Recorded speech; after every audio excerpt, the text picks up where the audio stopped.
Sir, அந்த தமிழ் மொழி குறித்த விவகாரத்துல கர்நாடக திரைப்பட சங்கம் சில வர்த்தக சபையெல்லாம் என்ன சொல்றாங்கன்னா 24 மணி நேரத்துக்குள்ள மன்னிப்பு கேட்கலாட்டி அந்த படமே வர முடியாதுன்னு நேத்து சொன்னாங்க.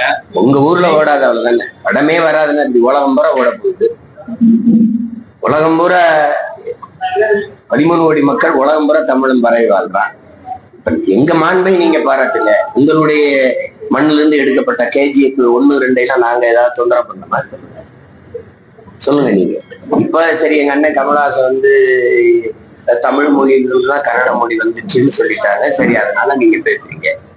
தம்பி விஜய் என்ன பேசினாரு? எதுக்கு அவருடைய படம் மெர்சல் எல்லா படத்தையும் தானே பதாகைகள் சோரொட்டியில கிழிச்சிங்க, படத்தை ஓட விடாம தடுத்தீங்க.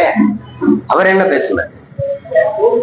உங்களுக்கு தமிழர்னாவே ஒரு வெறுப்பு, அதனால அது நீங்க இப்படித்தான் பார்க்கணும். நீங்க தமிழில் இருந்து பிறந்த மொழிங்கிற ஒரு வரலாற்று உண்மையை சொன்னதிலேயே கன்னடர்களுக்கு வெறுப்பு இருக்கு. தமிழில் இருந்து வந்ததுன்னு சொல்றது, இந்த உண்மையை ஒத்துக்கிறது கூட மனசு இல்ல, அவ்வளவு வெறுப்பு இருக்கு. ஆனா அதே கர்நாடகால இருந்து வந்த ராமசாமி பெரியார் அவர்களுக்கு, தம்பி தமிழ்னாவே வெறுப்பார், தமிழை சனிய ஒழிங்கிற. அதே கன்னடர், அவரை கர்நாடரை வந்து நாங்க தமிழர் தலைவராக இருக்கணும், தந்தையா இருக்கணும். எப்படி இருக்கு பாரு. தமிழ்னாவே அவ்வளவு கசப்பு, அவ்வளவு அருவருப்பா இருக்கு அவருக்கு.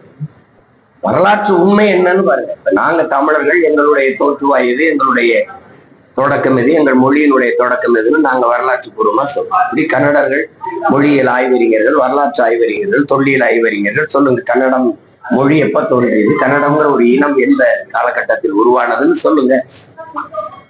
அப்படிதான் அதுதானே. சரி, அது அவங்களுக்கு ஒரு பிரச்சனை பண்ணணும், அதுக்கு இது ஒரு காரணமா ஆயிடுச்சு.